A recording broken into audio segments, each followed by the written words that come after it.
సినిమాకు రేంజ్ పెంచుకోవడం అంటే ఏంటో నాని మనకు క్లియర్గా చూపిస్తున్నాడు. కరోనా ముందు వరకు ఈయన సినిమాలకు మొదటి రోజు మహా అయితే 10 కోట్ల ఓపెనింగ్ వచ్చేది. అది కూడా చాలా అరుదుగా జరిగేది.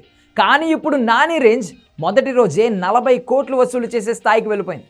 ఆ జోరు చూసిన తర్వాత ఈయనను మీడియం హీరో అనడానికి కూడా భయపడుతున్నారు ట్రేడ్ పండితులు. టైర్ 1, టైర్ 2 అనేది ఉండవంటూ ఈ మధ్య హిట్ 3 ప్రమోషన్స్లో చాలా గట్టిగా మాట్లాడాడు నాని. అది మాట్లాడుతున్నప్పుడు ఆయన మాటల్లో కాన్ఫిడెన్స్ మనకు క్లియర్గా అర్థమవుతోంది. నెక్స్ట్ నేను బిగ్ లీగ్లోకి వెళ్ళిపోతున్నాను అని. ఇప్పుడు ఇదే జరుగుతోంది. 2 ఏళ్ల క్రింద దసరా సినిమాతో మొదటిసారి 100 కోట్ల క్లబ్లోకి చేరిపోయాడు నాని. అదే ఏడాది విడుదలైన హాయ్ నాన్న సినిమాతో 70 కోట్లకు పైగా వసూలు చేశాడు. ఇక లాస్ట్ ఇయర్ విడుదలైన సరిపోదా శనివారం మరోసారి 100 కోట్లు వసూలు చేసి నాని మార్కెట్ ఏంటో ప్రూవ్ చేసింది. ఇప్పుడు హిట్ 3 మొదటి రోజు నుండే ఊచకోత అంటే ఏంటో చూపిస్తోంది. మొదటి రోజు 43 కోట్లు వసూలు చేసిన ఈ సినిమా రెండవ రోజు మరో 19 కోట్లు వసూలు చేసింది. ఇక మూడవ రోజు ప్రపంచవ్యాప్తంగా 20 కోట్లకు పైగా గ్రాస్ వసూలు చేసి కేవలం 3 రోజుల్లోనే 82 కోట్లు వసూలు చేసింది. నాలుగవ రోజు 100 కోట్ల క్లబ్లోకి చేరుకోవడం లాంఛనమే. ఒకప్పుడు కేవలం స్టార్ హీరోలకు మాత్రమే సాధ్యమైన 100 కోట్ల రికార్డ్ ఇప్పుడు మీడియం హీరోలకు కూడా కేక్ వాక్ లాగా మారిపోయింది.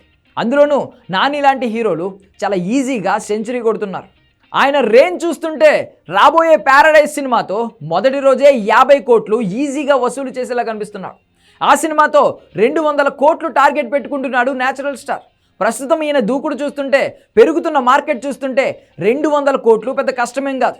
తన ఎదుగుదలతో మిగిలిన హీరోలను భయపెడుతున్నాడు నాని. ఇంతకు ముందు ఈయనతో విజయ్ దేవరకొండ, రామ్, నాగచైతన్య లాంటి హీరోలు పోటీ పడేవాళ్ళు. కానీ మీకు నాకు చాలా తేడా ఉందని ప్రతి సినిమాతో చూపిస్తూనే ఉన్నాడు నాని. తాజాగా హిట్ 3 వసూళ్ల సునామీ చూసిన తర్వాత నాని రేంజ్ ఆ హీరోలకు కూడా అర్థమైంది.